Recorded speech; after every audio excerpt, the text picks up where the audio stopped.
एक सप्ताह के बाद बुधवार को जेम्स फोर्ड अस्पताल की ओर से डॉक्टर जीके गिरी के अधिवक्ता पत्रकारों के सामने आकर अपना पक्ष रखते नजर आए।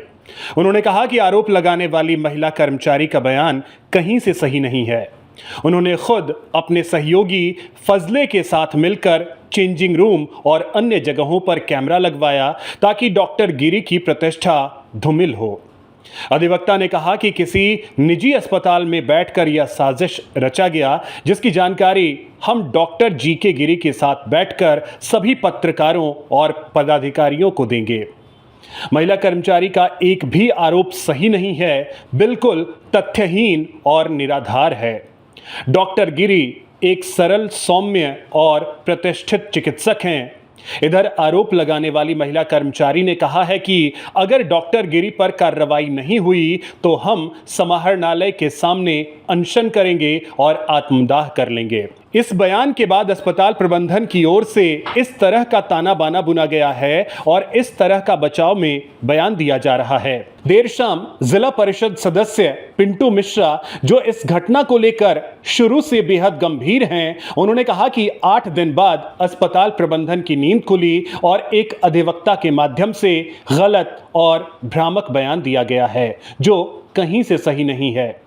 पिंटू मिश्रा ने कहा कि अगर डॉक्टर साहब इतने अच्छे होते तो पत्नी को जलाकर नहीं मारते और जेल नहीं गए होते। उन्होंने कहा कि लहेरियासराय थाने में मामला दर्ज है। इतना ही नहीं, उन्होंने कहा कि तीनों भाई जघन्य अपराध के गुनहगार हैं। लड़की का आरोप 100% सही है, जिसका प्रमाण भी समय आने पर दिया जाएगा। बहुत कुछ जानकारी पुलिस पदाधिकारी के संज्ञान में भी होने की बात उन्होंने कही। राजद नेत्री प्रिया राज ने भी कहा कि डॉक्टर गिरी को मैं अच्छी तरह जानती हूं। हरलाखी उमगांव में भी ये इस तरह का कांड कर चुके हैं। महिलाओं के प्रति डॉक्टर गिरी का नजरिया शुरू से गलत है।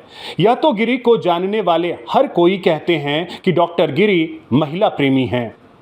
आज जो आरोप लगा है, अगर यह सच साबित हो गया तो इससे बड़ा अपराध नहीं हो सकता। महिलाओं के जिस्म का सौदा करने वाले शायद मधुबनी में इकलौते डॉक्टर होंगे।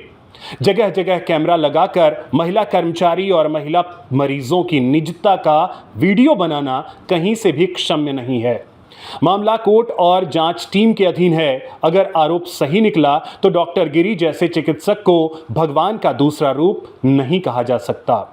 अगर आरोप गलत है तो फिर डॉक्टर गिरी भागते क्यों हैं? 8 दिनों तक न सामने आए और न एफआईआर किया। जब चारों तरफ से घिरते चले गए तो अधिवक्ता के माध्यम से सफाई दी गई, जिस पर सवाल उठाए जा रहे हैं। जो भी हो, जांच टीम को दूध का दूध और पानी का पानी करना चाहिए। पुलिस प्रशासन को भी गंभीर होना होगा, नहीं तो महिला कर्मचारी कोई आत्मघाती कदम उठा सकती है, जैसा कि उन्होंने अपने बयान में कहा है।